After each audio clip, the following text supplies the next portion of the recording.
Everybody, this is me again, Pat Windrow, sitting here at the Cable Easel with a program of painting and drawing from life. And when landscapes are in order, the technique is to project a chosen landscape, which has gone and been shot by a crew of one, and project it here in the studio on a monitor. And that's what I work from. So that's the closest you can get to being out of doors without having to schlep all the equipment and be fighting the elements. So this program is part one and part two, as usual, of a part of Huntington Harbor. So it's another one of these charming coves that are one of the treasures of Long Island right here. And there you can see in your monitor the manner in which I work. I'm looking at it from this particular vantage point, and you can see that exactly what you see on the screen is what I'm seeing, as if you were standing behind me out there on the beach. The need to do landscapes of the local area is the point of this local origination that we do here at Long Island 1, and it's innovative. We are probably the only. This is probably the only program that does that. And when still lives are in order, I bring in still lives and flowers and so on, and work with those here in the studio. This is a rather successful way of doing it. It certainly gives the opportunity to talk about the advantages of using video cameras, camcorders, and the like. And as usual, I start from scratch, and I always try to mention that in order to have a painting successful, one must have a plan and one must compose it. So here is the way to compose a landscape. Repetition is probably the greatest teacher. The horizon line on this is very high, meaning that there is very little sky, but always begin with the horizon line. It is, don't begin with the mountain range with those jagged peaks from the planet nowhere. You work from life. And if you can't get out, then get out there with a camcorder and then do it in your own place at your own leisure. Here is one line to the composition. That's the beginning. Whether it's wiggly, it doesn't matter because you're going to paint over it anyway. What you need to do here is a plan.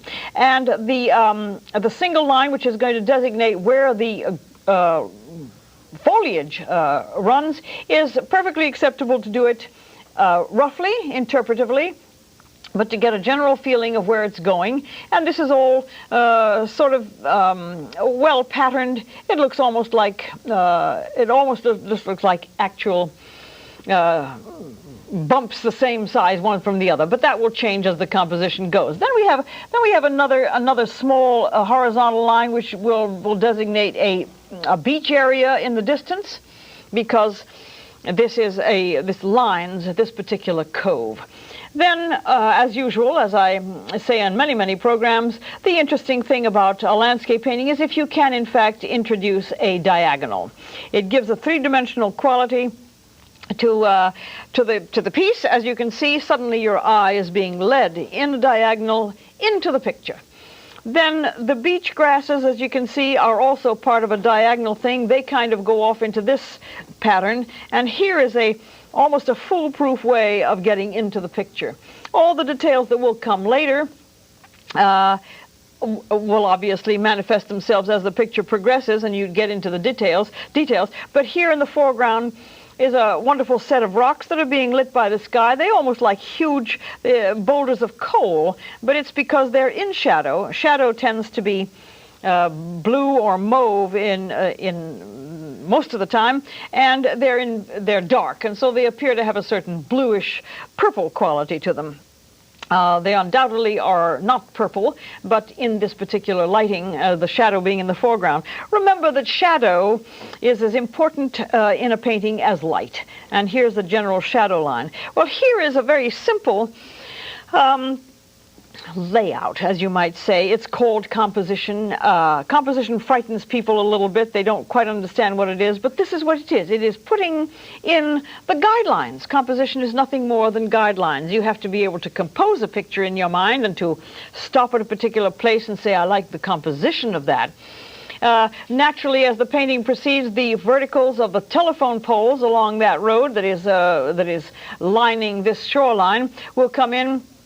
And maybe, hopefully, there will be some reflections. I do believe I see one now in the water pattern. The water pattern changes periodically as the day progresses or the winds change. But here's the general shape right now of the dark part of the water, and the rest is the brilliant blue. And in this dark part of the water comes the reflection of this phone pole. So, having laid it out, which is all that it is, the time it comes now to apply the paint. I have spoken many, many times about not carrying tremendous amount of equipment out on a painting trip because it's simply, well, it's just physically very difficult, and there's no need for it. However, this morning, because I think that I ought to mix colors on a palette once in a while to show that I'm not completely unorthodox about the way I do things, I'm going to mix it right here with a palette knife. Palette knife is a wonderful way to get colors properly mixed. Mixing them with a brush is great. Palette knife is better because it's faster and it's also more thorough. I'm working on an old piece of canvas board which has been scraped dry, and presumably I'm not going to pick up any color from it. The application of paint can be done and then smoothed out later, but as you see, a lot of space can be covered in a rapid amount of time. Once again, to repeat myself, there is not a competition here of how fast I can paint. It's that when you are painting out there, you are dealing with a number of things such as the elements and the change of light. So rapidity is to be sought after and practiced for that very reason. Certainly not the smart business of being able to do a painting in 20 minutes. That is more a showbiz entertainment trick rather than the business of learning how to paint landscapes out there. And out there is the best place. We will do it one of these days. We'll go out with a small crew and paint right there on the site, and we will then, in fact, in front of everybody, fight the elements, look for shade, swat the flies, and deal with whatever people decide to come by and watch. Because whenever you work on the site, unless you find a very, very remote place, you usually can count on having people come and watch you. Well, that is the application of this color in very rapidly, but I'm going to smooth it out with the dreaded fan brush, just because this is going to be a painting with brush strokes. So just to smooth it, and a lot of people love very rough palette knife paintings, but a lot of people also much prefer, and they have a right to prefer, the brush stroke paintings. So here's the way to do both of them. Once in a while I will do a palette knife painting, which involves merely leaving the strokes exactly as they come off the knife, and then some other times I will smooth them out with a brush. I work in layering. You work from the furthest point away from you, which is obviously the sky, and you work towards the foreground. Speaking of foreground, this painting is a great deal foreground. It's to be dealt with. First of all, there's a lot of interest in the foreground, and secondly, it's extremely difficult to pull off a foreground. A foreground can make or break a painting. So when you choose something with a lot of foreground, remember that it is a pitfall, and that you could in fact find yourself in trouble, because the details, when you come into sharp focus of a foreground, the details become a little bit more complicated, a little bit more difficult, and the need to be observed much more than when you're doing a fuzzy interpretation of foliage in the background. I'm mixing right now a base of the color that I'm going to apply for the distant foliage. I concede to the use of sap green out of the tube, and once in a while I will squeeze out some stuff called spectrum yellow green, but for the most part I like to fabricate my own greens with blues and yellows and purples and oranges and so on, all of which is my own personal taste. But if anybody who has ever used phthalo green understands that can be a dangerous pastime. I'm going to apply these trees very lightly over this painted background because there is a need to make them look as if the sky is shining through some of the leaves.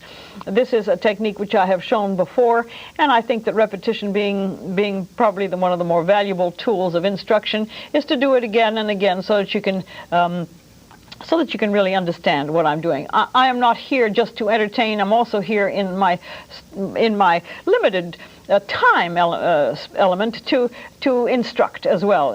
That's the point of this program, is to show you how, not to let you watch and see how I do it. It's to show you personally, the audience, of how to do it in my way. I would expect then that the technique of a personal nature would evolve from whatever I show you, and you'd be able to have your own stamp, as it were, your own fingerprint on your technique.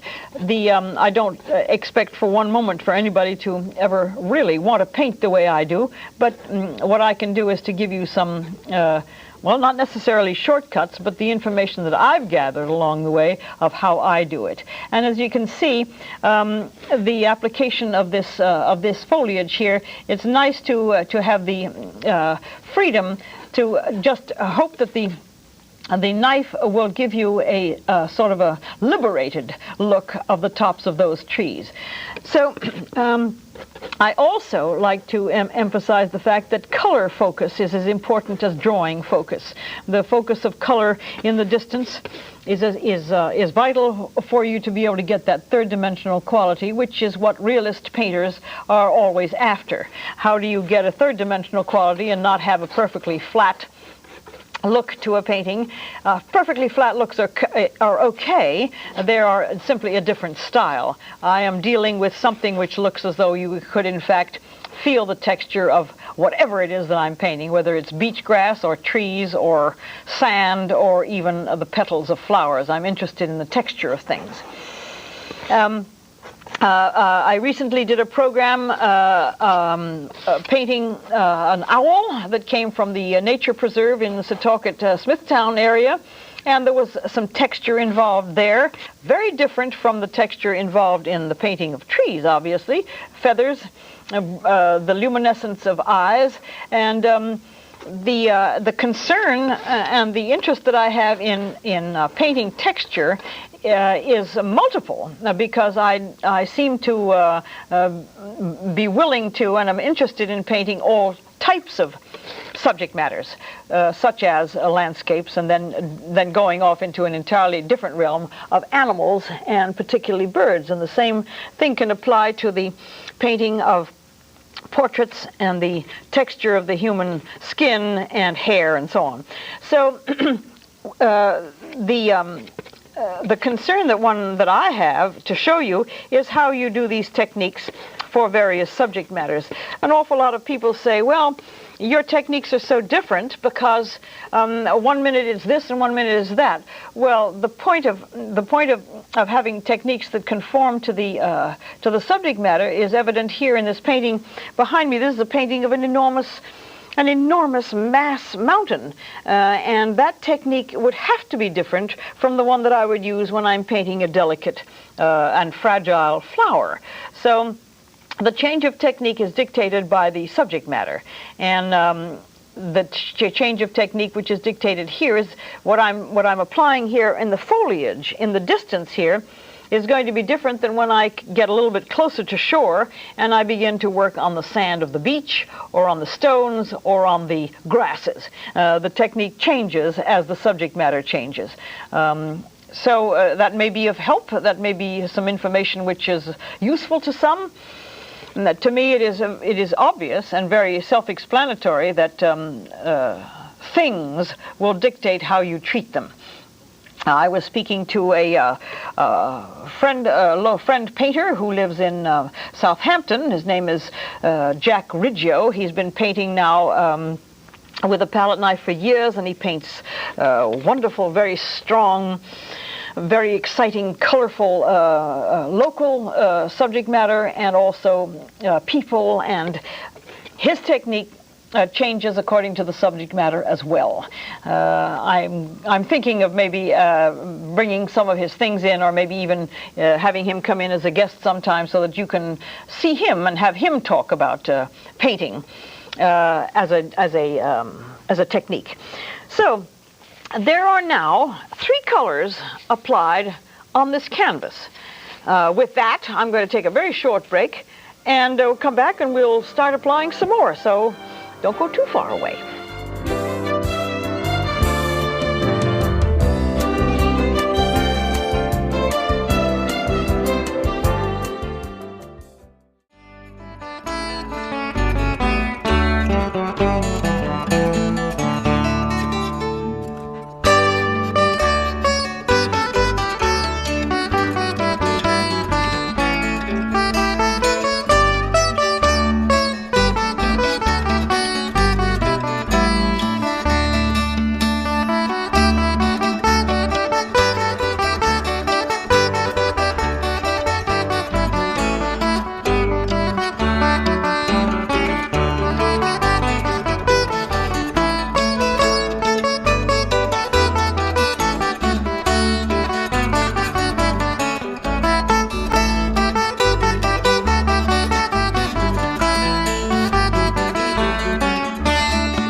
Back again. Before I go too far, I really ought to explain about this painting that I talked to you about a moment ago.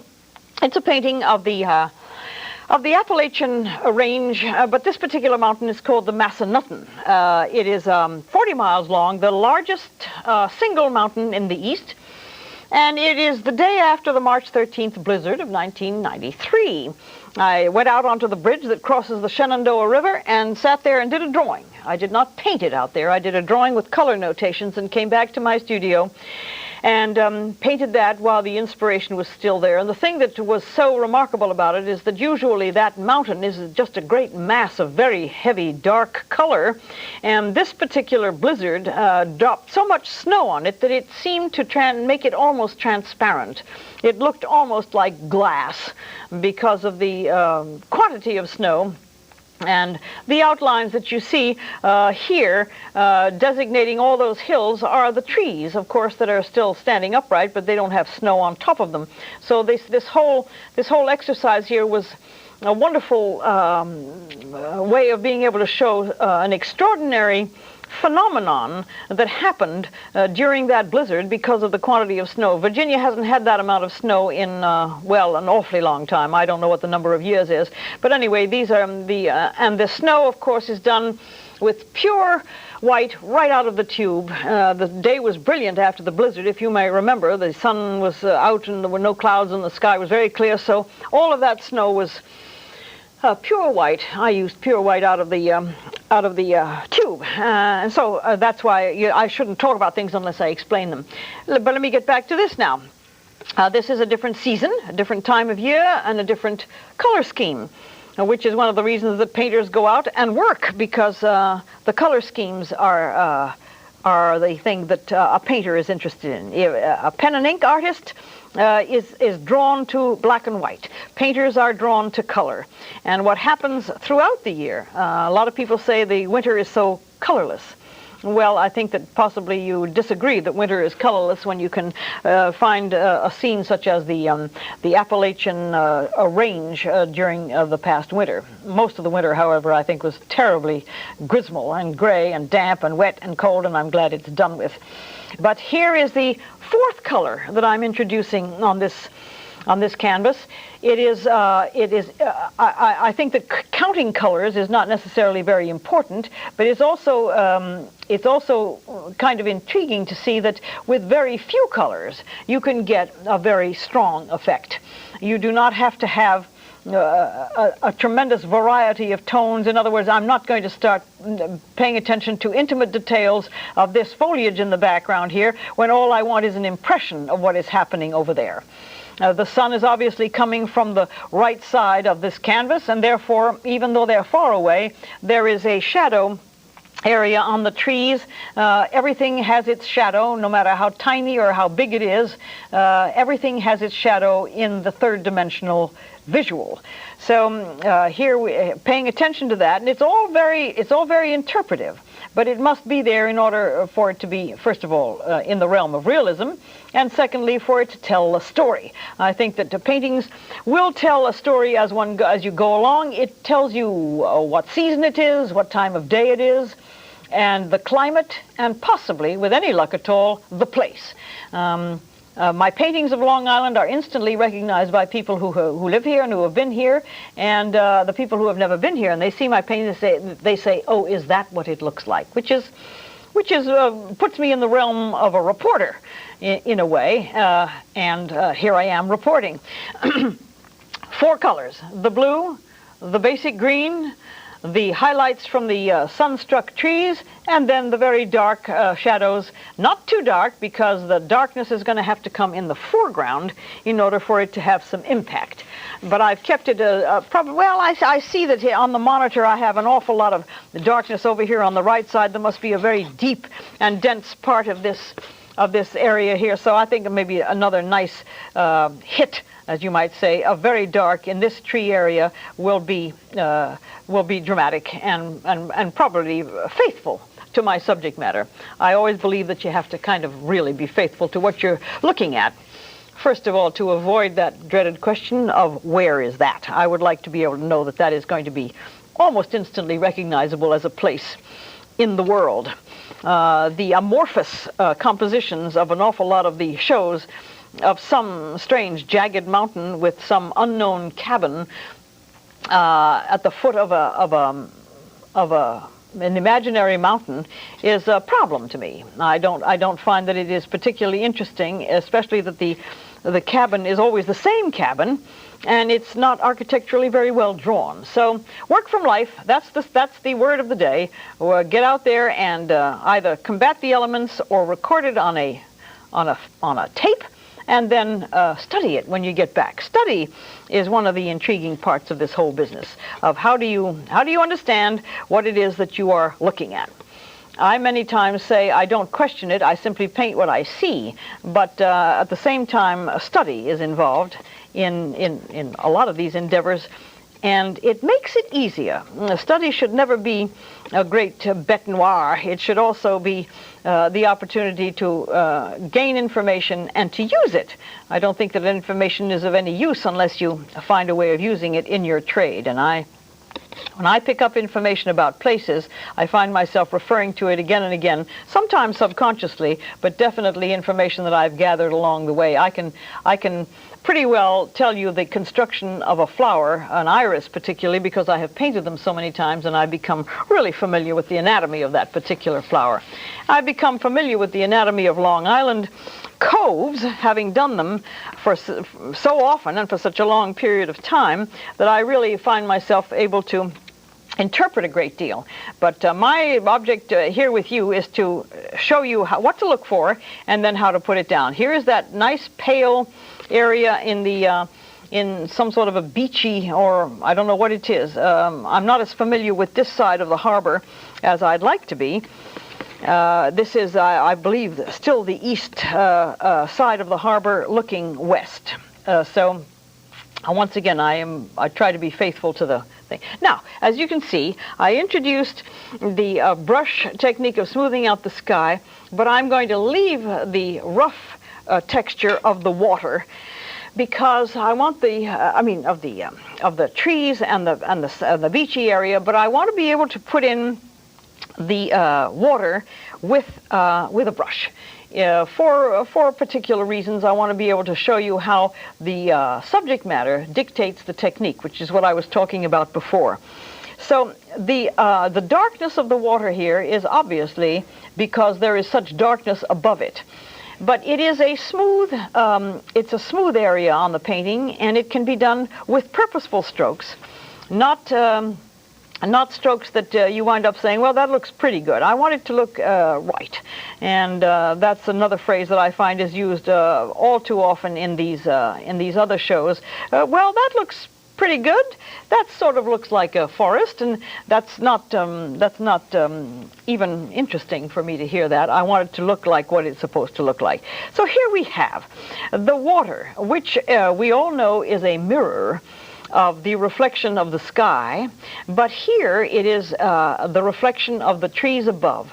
Therefore, the water is somewhat the color of the trees above it, but tempered by the depth of the water and by the whatever light refraction is taking place.